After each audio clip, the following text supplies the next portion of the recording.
ASMR review show. For this video, we are going to be talking about all of the concerts I saw in the year 2022. Because I saw a lot of them. It was a combination of a lot of bands going on tour that I really wanted to see, and also a lot of concerts that I had planned from the previous years actually finally happening. So it was a great year for concerts. I definitely splurged a lot on that, maybe more so than I should have. But they were all great shows, and definitely worth it. And so this is also a video where I'm going to be doing, it's not necessarily a clothing haul video, because it's not going to be like it's a whole try-on thing or anything like that, but I will be showing you the different t-shirts that I got at these concerts, because I typically try to get a shirt every time I go to a concert if there is some good material there to be had. So this shirt, well, as you can see,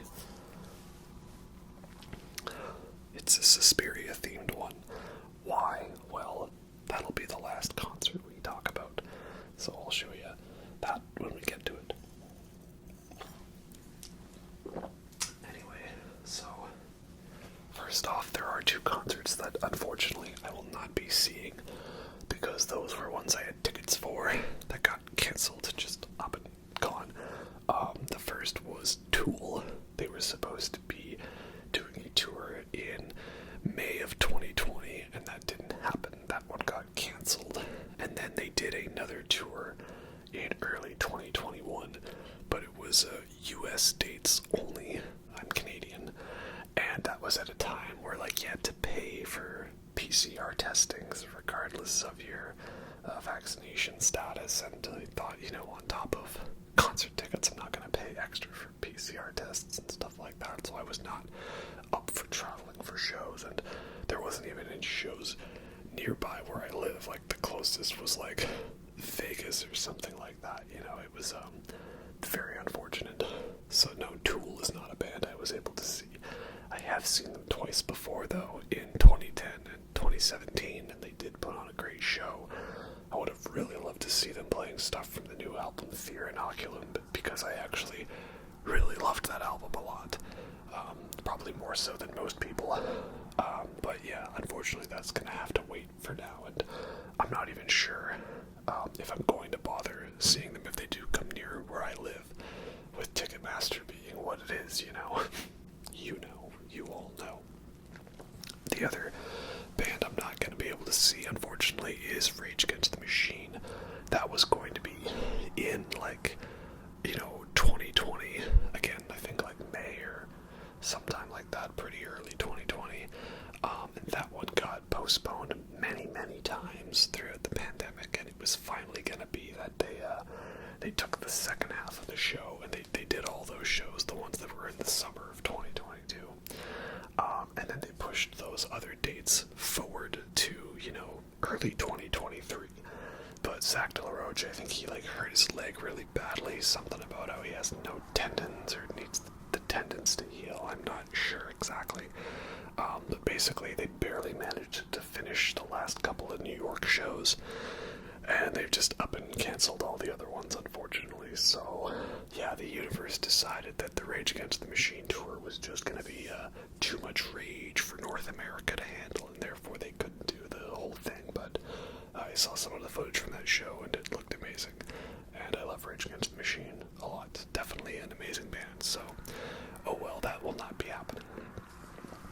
But now let's get on to the shows that I did see and talk about them. So the first band I saw, which is actually crazy, would have been my first concert in 2.5 years. I think the last concert I would have gone to before that was, maybe Voivod in late 2019.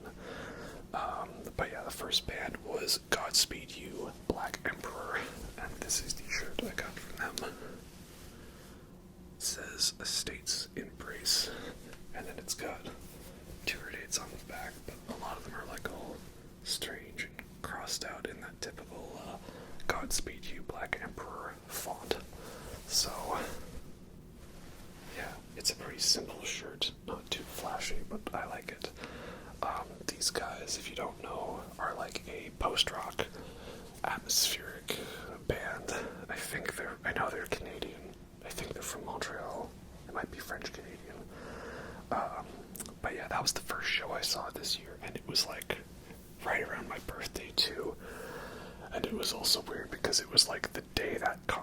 happened was the day that they just like got rid of like vaccine passes or masks or anything like that. So it was a very strange time because we're all going about doing our thing, and some people are like, do we still need to do this? Do we not? It was a very interesting time, but it definitely marked the beginning of a change in our perspective on those sort of things.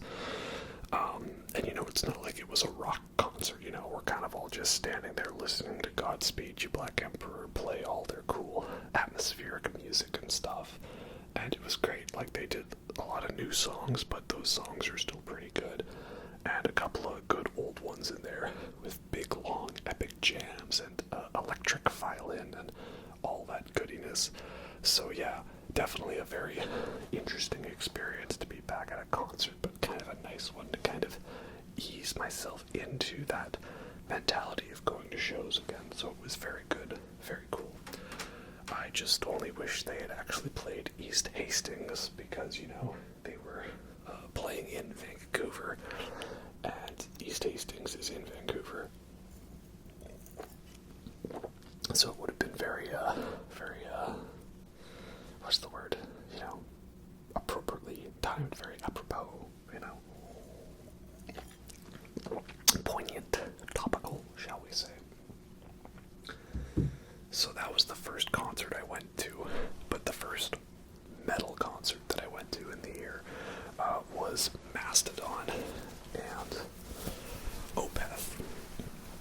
And this is the Opeth shirt I got there, which this is the design from their newest album, In God Venum. It's a Swedish name. And there you go. North American tour dates on the back. I did not get a Mastodon shirt at this concert because I already had a Mastodon shirt, but I did not have an Opeth one, so, you know, now I have both of them. And Opeth is a fun band, of course, Swedish progressive death metal, and now they do lots of more kind of 70s prog rock inspired stuff, and I like both aspects of Opeth. They're both great phases of the band, and it's nice because when they do a show, they try to alternate it, so it was like 8 songs and 4 of them were off the new prog rock albums and 4 of them were the old school death metal stuff. So, you know, you got like some of the classics like Drapery Falls and Ghosts of Perdition and Deliverance, but then you also got the cooler new prog rock stuff like that one that's off the album. It's a very long song, you know, but it's a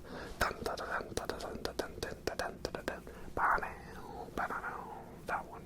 Or Sorceress. Sorceress is always a fun song, you know.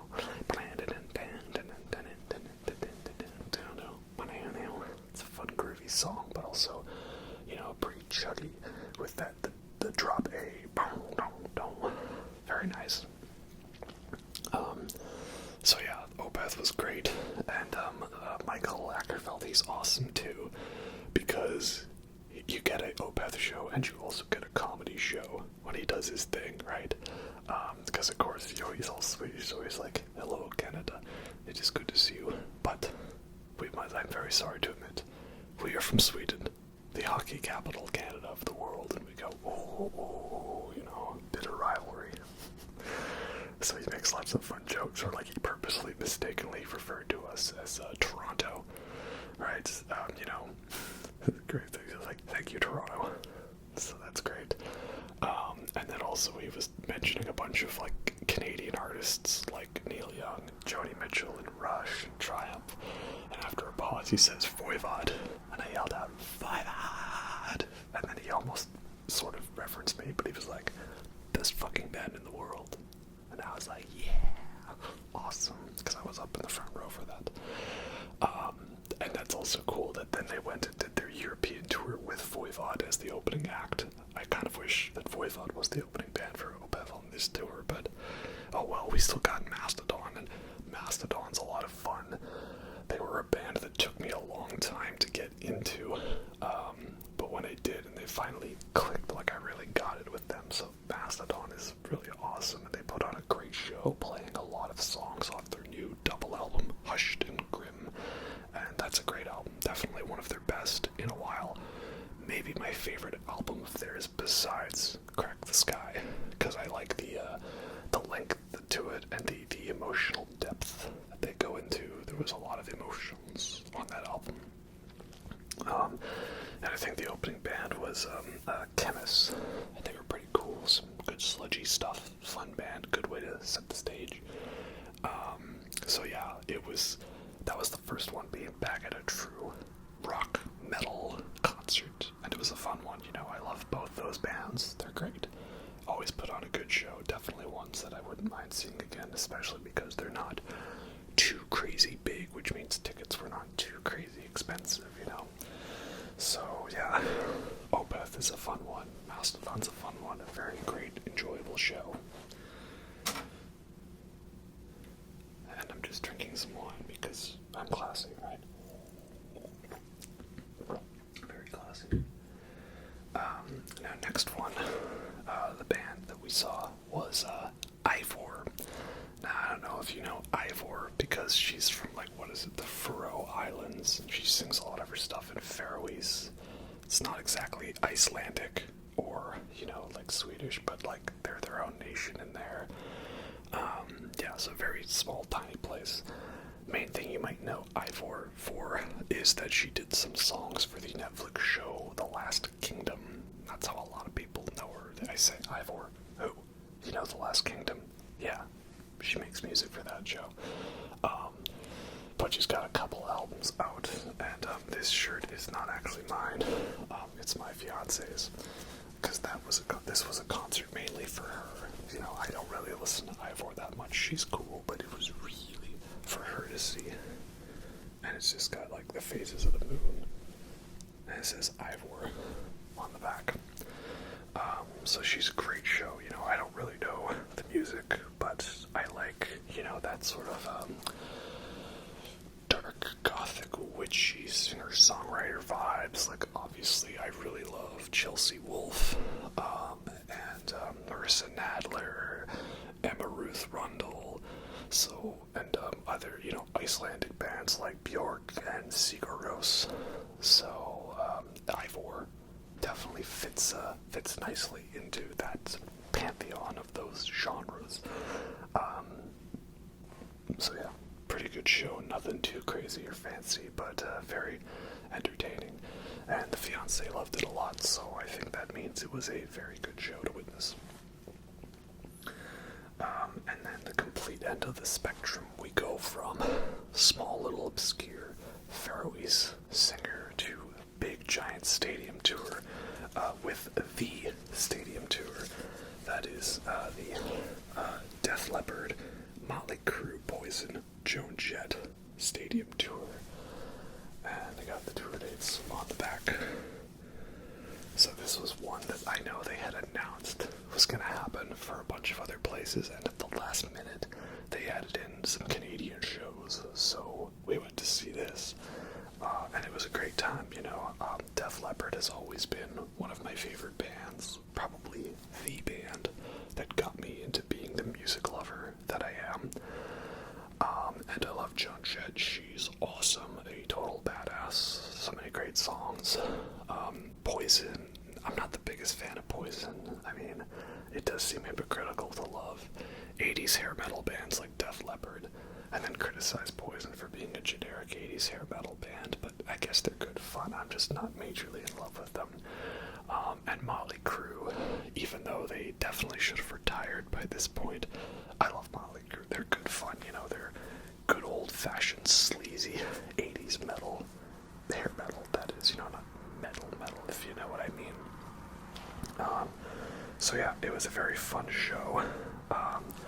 Joan Jett is great. She still got it. I remember she ran onto the stage and I thought, oh, this is some young up-and-coming singer from some opening act. Oh wait, that's Joan Jett. Man, she's looking good for 60 or whatever old she is. So she was fun. Poison, also pretty good. A pretty short set from them, but a good show. Nonetheless, fun, enjoyable songs. And then Def Leppard just kicked all of the ass because I love Def Leppard so much, and I know all the lyrics to all the big hits. And they threw in a couple new songs, but all new songs I liked. They had their new album, Diamond Star Halos, and that one has actually got some decent stuff on it. Not all perfect, of course, right? Like at this point, they're not really putting out music because they need to, right? They're kind of set for life. But there's some good songs on that new album. I enjoyed it, and I really like this guitar song. This guitar saved my life. I like the way they do that one. So yeah, that was good. All in all, just a amazing show from them. You know, they've still got it. They're still kicking. And then the final band of the night was Motley Crue, because Def Leppard and Motley Crue was alternating. And in a way, I kind of liked that Def Leppard wasn't the last one, because it meant I could get all my singing and energy out of the way for Def Leppard, and just go a little more chill for Motley Crue. And I'm glad I did, because Motley Crue was kind of rough. People have pointed it out on the videos, and everyone talks about it, but yeah, Vince Neil, he can't really sing much anymore. He's not the greatest on that, especially Shout at the Devil. That song was very rough. But everyone else in the band I liked. I mean, they've got a lot of the smexy backup dancers that help with the backing vocals. So they do a good job there. Though, as I said, it was like weird. Like there was backup dancers singing, but I couldn't see them. I just saw a stage of men. I totally didn't see any attractive women on stage. No, absolutely not. And like, Tommy Lee, he's still a child at heart. And some of the stuff he says in his speeches is maybe a little, oh, okay, Tommy, let's take the microphone away from you. But he still kills it on the drums. And they didn't make us suffer some over-the-top 20-minute drum solo. So that's nice. They just kept playing the music. And then, Nikki Sixx, he's as ever solid on bass. And Mick Mars was interesting because I noticed during the show they were only showing close-ups of his guitar on like the live cams. They weren't really showing him, and like he was shredding it. He was doing all the solos great, nailing all those riffs. He was awesome. And then at the end of the show, when they walk out to like take a bow, like he's barely walking, and like the backup dancers have to help him out to the front. I was like, oh wow, he doesn't look good, but he still shredded that guitar. And yeah, I know he's not in the best of health, and that's why they just announced that John 5 is going to take over for guitar playing for Motley Crue on the rest of their shows. So, I guess that's too bad for him, because I thought he still did a good job. But so yeah, Motley Crue was definitely a little bit rough, but everyone else killed it and stuff like that. And again, the thing with those bands is you're singing along so much to the lyrics anyways, because it's the memorable stuff. So, I'm not too worried about him not being the greatest singer. I don't really listen to the bands for the singing, like, because I sing along myself, right? So it was a good time. But I think that experience with it being a big stadium was kind of making me realize I don't really want to go to big stadium shows much anymore, unless it's something real special, I like the smaller shows. And that's why my next one after that was for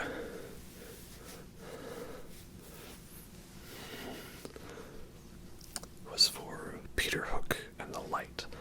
So for those of you who don't know, okay, the band Joy Division, that t-shirt band where it's got the radio waves on it, and there's so many people that wear that shirt because it looks cool and they don't really actually listen to that album or know who that band is. Yeah, so they were a band in the late 70s, early 80s, a sort of post-punk band, very heavily inspired by like Bowie and the Sex Pistols. But also they were all depressed because punk was already dead by the time 1977 rolled around. So they did 2 albums, Unknown Pleasures and Closer. And their singer Ian Curtis, he was like, suffered from a lot of bad epilepsy, and he was going through a lot of depression and drug problems, and then he was also having an affair because he just really didn't know what he wanted to commit to in his life. So eventually he kind of, unalivened himself, committed Sudoku, and though it was very sad. So then the remaining members of the band eventually formed a new band called New Order, who you may have heard of. Their song Blue Monday is a pretty popular song used in lots of like trailers and advertisements and stuff. So they went wave band for a while. Where does this all come in? Well, Peter Hook, he's been the bass player and one of the main writers for Joy Division and New Order. So now, here we are in this year, he's got his own band together, The Light, hence he is Peter Hook and The Light. And they were doing a Joy Division celebration tour, where it was them going to be doing 3 sets. The first set is a bunch of New Order songs, the second set is the entirety of the Unknown Pleasures album, and the third set is the entirety of the Closer album. And then there's some encores, which were going to be like a lot of the big Joy Division radio singles that weren't on the albums, but they were released as the singles to the radio, because that was how it was back in the day, right? You released singles as little, 7 inches or whatever, little single, and then you released those to the radio to play, and you didn't put them on the vinyl, on the record, because why would you take up space for something that already has its release as a single? Nowadays, you release an album that has a bunch of songs, but they don't matter, because it's just a vessel for you to put out the single, right? It was a thing back in the day. So I heard that was what that show was going to be, and I was like, well, sign me up. I mean, I can't ever go see Joy Division live. Ian Curtis has kind of been not with us for over 40 years. If that's the closest I can get, then absolutely, yeah, I'll take that deal. Damn good deal. That's right, sir. Damn good deal. So I did. And it was an amazing show. So Peter Hook, he does the vocals now for all the songs. And what I like is, he is still playing bass, but for some of those songs where he wants to really focus on the vocals, he doesn't play bass, and they have just their dedicated bass player.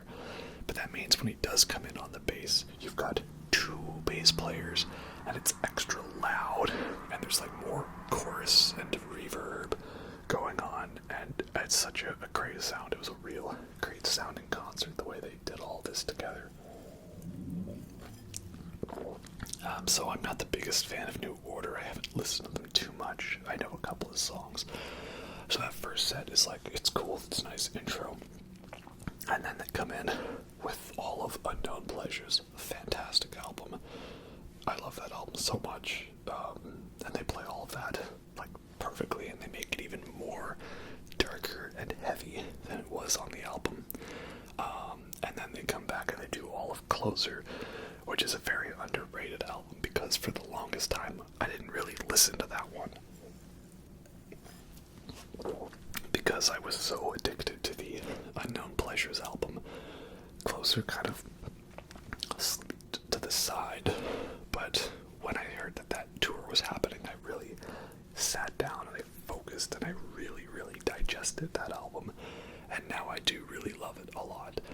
Still probably enjoy Unknown Pleasures more, but I do really love the sound on Closer, and I wish we could have seen more of that style from the band. Everything, going down, of course, that did not happen. And then the encore was a bunch of the big hits like Transmission and Love Will Tear Us Apart. And the thing I love about Joy Division's music is a lot of their songs are specifically written in the key of D, so that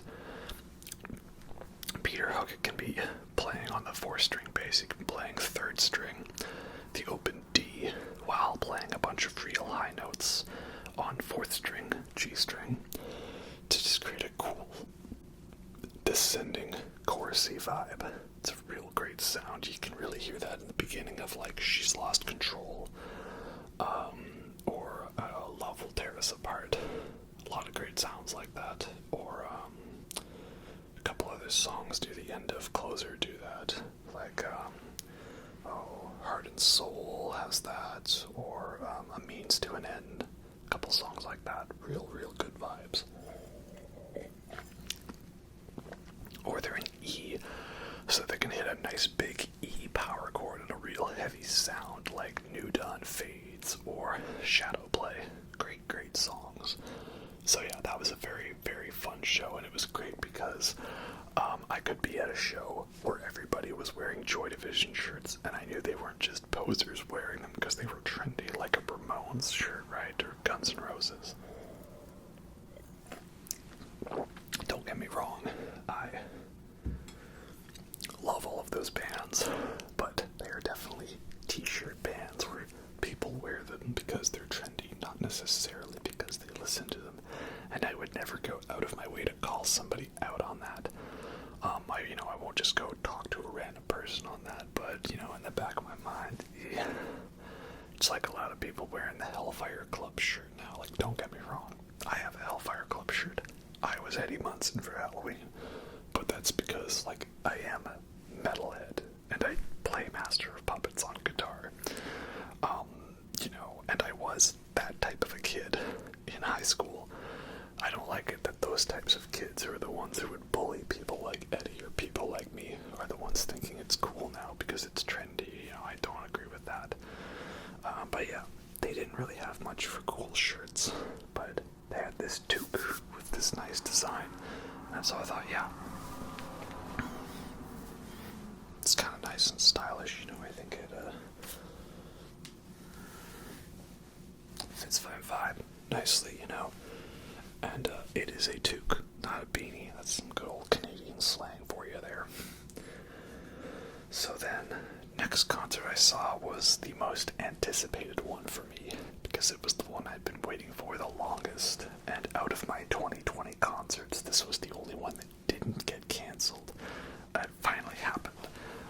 And I've already, of course, talked about this before, but to reiterate, it was King Gizzard and the Lizard Wizard, and this is the Big Thick Wasp Nonagon Infinity shirt from them, and it doesn't have tour dates on the back, probably because the show got rescheduled 3 or 4 times. They didn't want to have to reprint the dates to be the wrong dates, and you know how it is. So yeah, King Gizzard and the Wizard, legendary psychedelic progressive rock, metal, alternative, electronic Australian band. Amazing band. I love them so much. Of course, we do a video series on this channel where I review all of the albums of them as soon as they are available to me on vinyl. And they're up to album number 23 right now. 23 albums in about just over 10 years, so pretty good track record so far. Very good. I saw them twice in Vancouver and Seattle, because originally this Seattle show was the only one on the tour list. So I originally bought tickets to that because Seattle's not too far away. It's a fun road trip. It's a nice city. I like it. But then when they rescheduled it the first time, they added a Vancouver show. So I figured, well, hey, tickets are cheap. It's not that big of a deal to buy multiple concert tickets for them, It's not like trying to buy Taylor Swift tickets to multiple shows, let alone one show. And that way, it's nice because, I was not knowing, am I going to be able to cross the border? Am I not going to be able to? Will the concert in Canada get canceled? Will the concert in America get canceled? Who knows?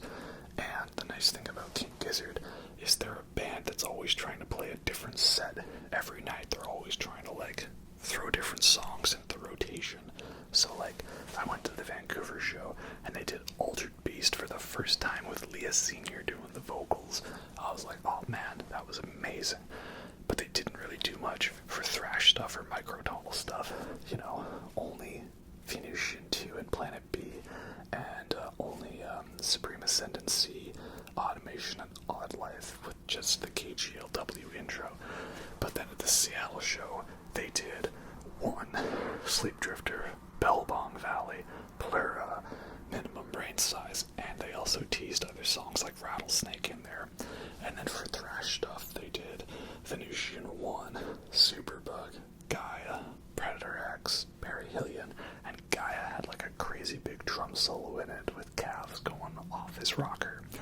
And at both the shows, they were playing songs from the upcoming Ice, Death, Planets, Lungs, Mushrooms, and Lava, which was coming out literally at midnight after the Seattle show. So it was such a great time, especially seeing Magma live. Oh, I already had a feeling that song was going to be a hit, and then the way they did it live with that jazzy, groovy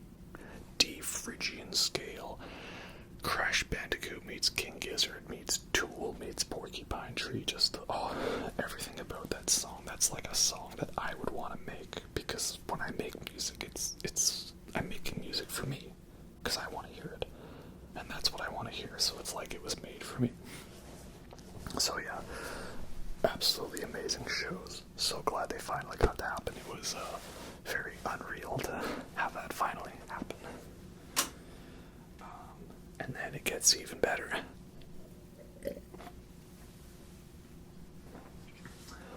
Because barely a week later, and then not only did I finally see King Gizzard, but also I finally saw the Mars Volta, who is another legendary psychedelic progressive rock band with a bit more of an elaborate history than King Gizzard. But they're amazing. And this is the t-shirt design based off of the Bedlam and Goliath album, which is interesting that was a tour shirt when they didn't play any songs off this one. So I had a video where I talked about Mars Volta, and I talked about the concert because I was kind of riding the high from that experience. Again, that was one where I had to go to Seattle to see them, but totally worth it for the Mars Volta. They were playing at the legendary Moore Theater venue, and they played almost the entirety of Deloused in the Comatorium and Francis the Mute. Awesome. And their new album is kind of fun. It's kind of more of a pop album than it is a prog album, but I still like it. They didn't do too much off of that one. They knew what the fans wanted. The fans wanted the first two albums, the best two, and they mainly focused on that. But the songs were half a step down in E flat instead of E, and the guitar had a little bit more of a gritty flange effect to it, to give it a more melancholic vibe. And Cedric's voice has definitely aged, but the way he uses it works. It's imperfectly flawed, if that makes sense. Maybe if you hear it out of context, you think ooh, it's awkward, but it's you gotta be in the zone hearing it, and you're just yeah, you know what, yeah, that works, that is good, that works. So it was a fantastic show, and originally it was going to be all seats, but we all just rushed up to the front, and we said screw the seats the second the show was about to start, so I love that. And yeah, maybe King Gizzard gets points for the hype. That was the concert I was waiting for the longest. But if I'm thinking back to the concert I'm replaying in my mind the most, it might be the Mars Volta show. It's hard to rank what my favorite concert I saw this year was, but there was a lot of things I was never expecting to see. I didn't think I would see the Mars Volta live. I didn't think that King Gizzard concert was ever going to happen, because it kept getting delayed. I didn't think I would ever see a member of Joy Division play both of their albums in their entirety live. A lot of stuff I thought I would never see, and some more that we'll get to later. So yeah, there's a guy named Mystery Jack who does bootleg recordings of the King Gizzard shows, so I managed to get his recordings of both Vancouver and Seattle. No one, though, has really done bootlegs much for Mars Volta, just YouTube, cell phone camera quality, which is disappointing, because I would really love it if they did have these shows professionally recorded, because I love the new sounding vibe to those songs. It sounds so different from the new ones, and the way they jam on it, and they make it heavier, that end to Cygnus, Visman Cygnus, boom, down, down, down, down, down, down, and Cedric's just tossing the microphones on the stand all around, and so good. So yeah, absolutely amazing show. So magical, because I thought it was I didn't think it was a thing I was going to be able to ever see.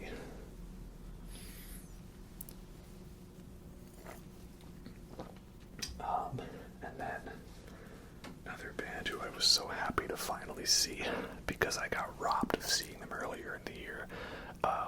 We all know Ghost, and Ghost is a great band, and I love them a lot. They're one of my favorite metal bands these days. They were doing a tour around just the States, and of course, that was when broadcasting requirement fees. I wasn't gonna bother with that. And it's sad because the opening band for them was like literally the most perfect opening band you could ever have for Ghost. It's the other wickedest band in the world, and that is Twin Temple. And I may have just gotten this video demonetized by showing that, so we're just gonna move on from that now. You know, it's Twin Temple, and there's some kind of a figure on the front there. I don't know who, but yeah. So yeah, Twin Temple, the wickedest band in the world. They are amazing. Basically, you know, there's a lot of metal bands that talk about how much they love Satan and Lucifer and Beelzebub and all that, right? And they're like, oh yeah, we love the devil. Yeah, oh yeah, Satan's cool, you know, yeah, screw you, church, right? But they're kind of just saying that because they know it'll piss off the evangelicals, the right-wing Christian fundamentalists, and all that, the hardcore Republicans, right? Then you've got some of those Swedish black metal bands that are like, yeah, we love Satan, that's why we burn down churches, you know, like Gorgoroth, right? What do you suppose is the biggest inspiration for Gorgoroth's music?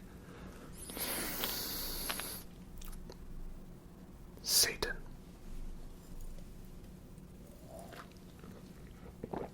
And what do you suppose he represents to the band? Freedom. Yeah, Gorgoroth's fun. So you get those Swedish guys that are like really into it, right? But what Twin Temple did that is pretty awesome is they were like, hey, you know, first of all, it's a couple, Zachary and Alexandra, they're legit Satanists. Like, they know their whole stuff, and they do all the satanic rituals, and they invoke the elements and all that stuff, and I'm definitely into all that pagan shit. So, they're legit Satanists, and their idea is that Satan is meant to be tempting, seductive, a seducer, if you will. He's supposed to be appealing, and what is more appealing and seductive than some good old-fashioned 50s, 60s doo-wop Americana? So their music sounds like it's retro 50s, you know, you know, like something that would be playing at the Double R Diner at Twin Peaks, you know, some retro revival shit.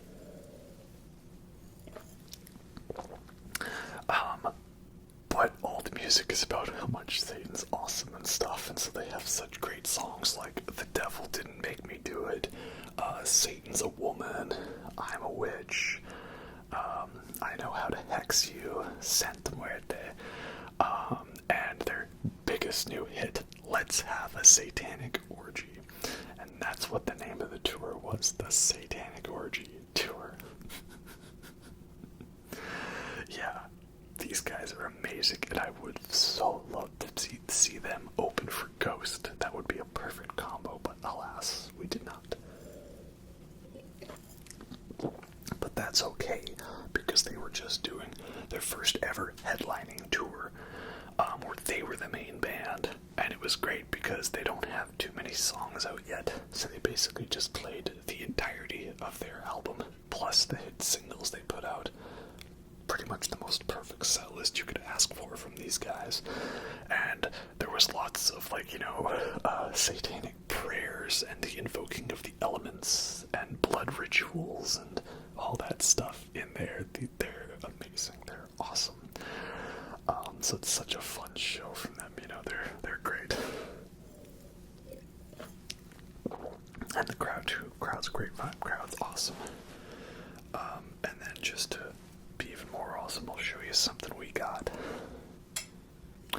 The drummer specifically came over to us after the show and handed my fiance one of his drumsticks, and it's actually like all like labeled with the band's logo on it. So yeah, I guess he just, you know, saw us from across the room and really dug our vibe, you know. But yeah, that's amazing.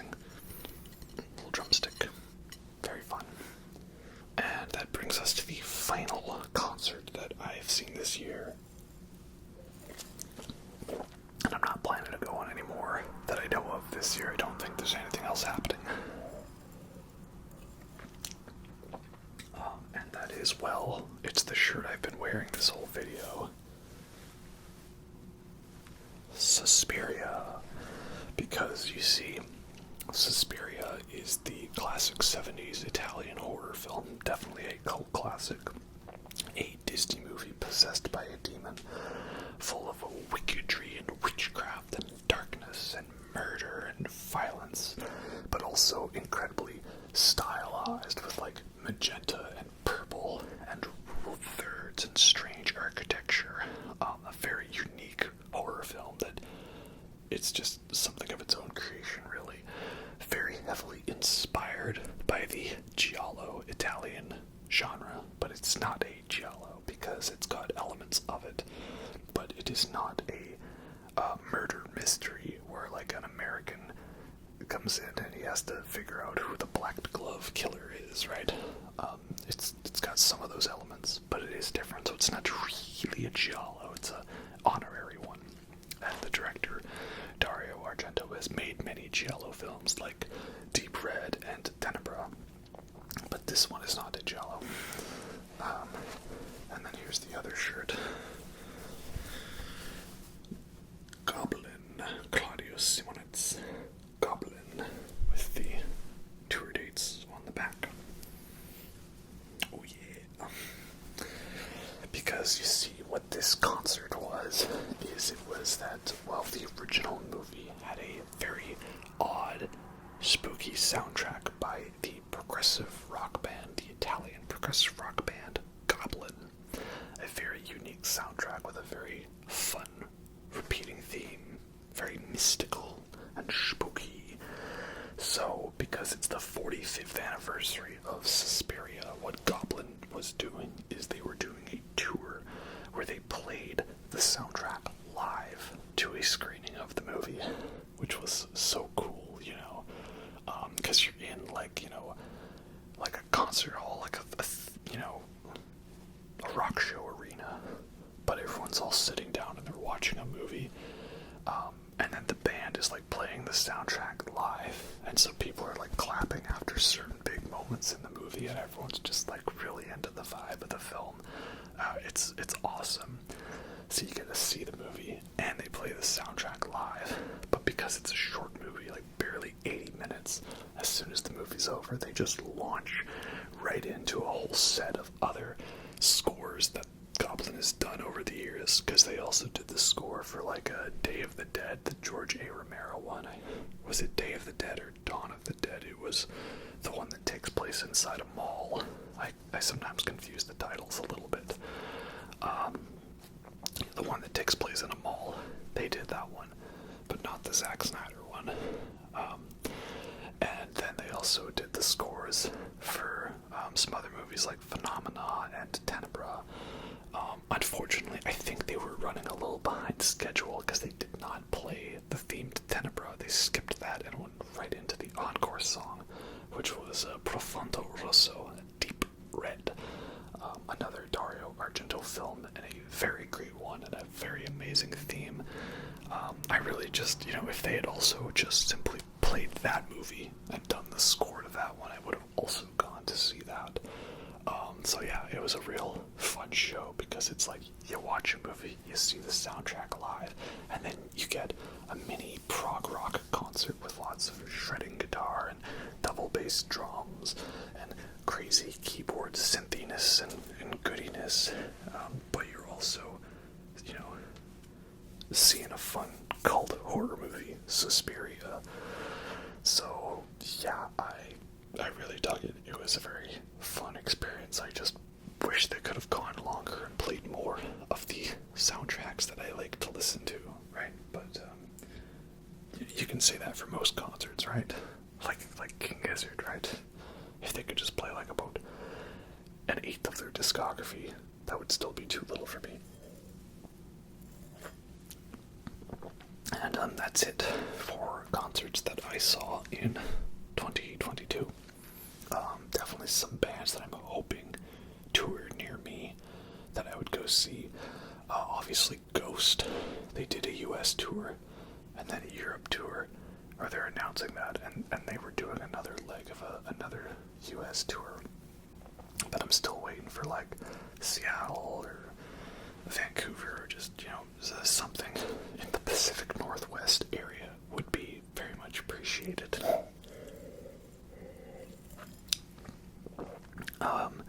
And then, well, Metallica just announced that they're doing like a 2-day show thing in Seattle, so I already got tickets to that. But obviously fuck Ticketmaster, right? Horrible website, horrible app, absolutely garbage. I don't like how Taylor Swift gets a lot of credit for saying and doing the things that musicians have said and done for many years, and no one paid them attention. But because it's Taylor Swift and her Swifties, and they're literally a cult following, that she gets the attention. I'm not a fan of that. But if it does give us the end result that something gets done about the situation and changed, well, I guess I can't complain too much, Like the Spotify thing, right? Remember Metallica complained about Napster, and everyone said they're only in it for the money.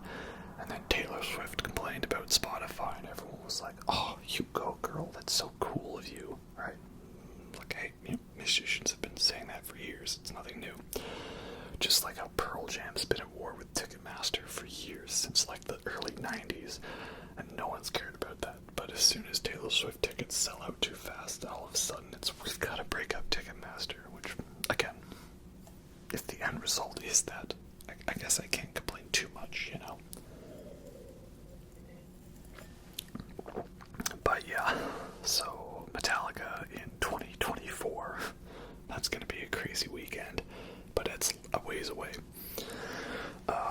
And then Voivod had their new album Synchro Anarchy earlier this year, and I actually didn't listen to it too much when it came out, but I've been getting back into the Voivod vibe, and that new album is really good. It's classic Voivod, but with their new signature sound, the Dan Mongrain Chewy inspired sound, and Rocky on bass. Like, yeah, it's all the right Voivod that I would want from them.